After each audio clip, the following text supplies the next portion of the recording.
ውድ ኢትዮ ቤተሰቦች እንዴት ናችሁ? ዛሬ ይዤላችሁ የመጣሁት ፔፐራችንን ወደ ጆርናል ከመላካችን በፊት ልናውቀው የሚገባ አንድ ወሳኝ አፕሊኬሽን አለ። እሱም ኦሪጂን ፕሮ ይባላል። ፍሪ ቨርዥን ነው። ቻርቶችን፣ ግራፎችን ከጂአይኤስ ከኤክሴል የሰራናቸውን ወደ ፔፐራችን ከመላካችን በፊት ፔፐሩ በሚፈልገው ፎርማት ለማዘጋጀት የሚጠቅም አፕሊኬሽን ነው። ሙሉን ፕሮሲጀሩን እንዴት ዳውንሎድ እናደርግ እናያለን። በቅድሚያ ጉግላችን ገብተን ሰርች እናድርግ።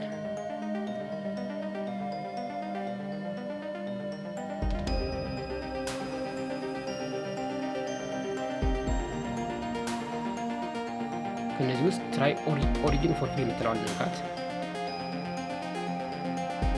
እነዚህ ምርጫዎችን እንምረጥ። which best describes you?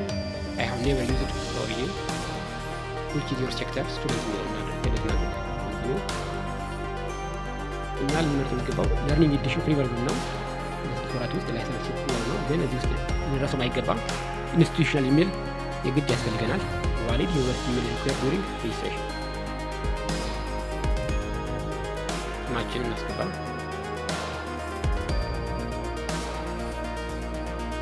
አሁን ስማችን፣ ኮሌጃችን፣ ዲፓርትመንታችን፣ ኢንስቲትዩሽናል ኢሜላችን ያስገባለን። ፓስዋርድ አስገብተን መጨረሻ ላይ ለምን ፐርፐዝ ነበር የፈለግነው የሚለው ቱ ፕሎት እና ላይ ተላከለን። ኮንት ሰብሚት እንላለን። ሴቭ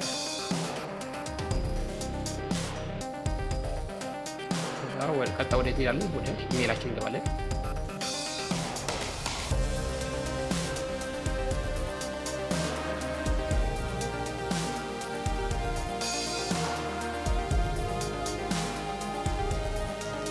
መጥቶልናል። ዳውንሎድ የሚለውን ንካው። ዳውንሎድ ኦሪጂን ፕሮ